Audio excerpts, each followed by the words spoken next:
Victoria, BC, Mayor Lisa helps talks with KNKX All Things Considered host Ed Ronco.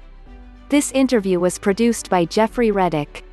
July 1st is Canada Day, when the country celebrates its formation in 1867. In any given year you can find celebrations across Canada, including in Victoria, BC, where tens of thousands of people come to the Inner Harbour District for festivals, fireworks, and the living flag, a huge crowd in white and red t-shirts directed into the pattern of Canada's red and white maple leaf flag. Not this year, though. Like so many other places in North America, the COVID-19 pandemic has stifled in-person celebrations of Canada's national holiday this year. But organizers of virtual events are hoping people still participate online. Victoria Mayor Lisa Helps says the pandemic has had a huge impact on tourism. "We do miss the visitors from Washington State," she said. "You're notably missing from our downtown right now, so we're hoping that can be sorted out."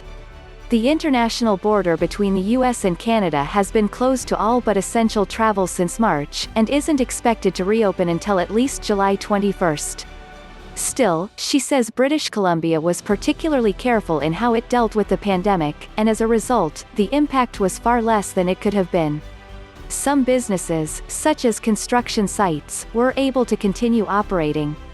Victoria's tech sector is its largest private employer, and while there were reductions, virtual work kept many people on the job. Helps spoke to KNKX All Things Considered host Ed Ronco about this year's Canada Day, the pandemic, and the current conversations around race. Listen to the full interview above. Interview highlights on Canada Day: people who are First Nations, people who are Black, people who are immigrants. Everyone has a very different experience of Canada. One of the things we're always mindful of in our Canada Day events is that for some people it's a day to celebrate, and for other people it's not a day to celebrate. Even in this one-hour virtual event, we begin the event with the Lekwungin dancers who are from the Songhees Nation. We have a very deep relationship with both nations here, Songhees and Esquimalt, and recognizing that Canada is still a colonial place. There's no decolonization on the horizon, and also Black Lives Matter and racism are not confined to the United States. Those are very real things that happen in Canada. I think Canada Day this year is going to have a lot of poignancy to it. On the US response to COVID-19, it's hard seeing our closest neighbor go through a really challenging time. British Columbia's approach has been very careful. We never had a complete lockdown.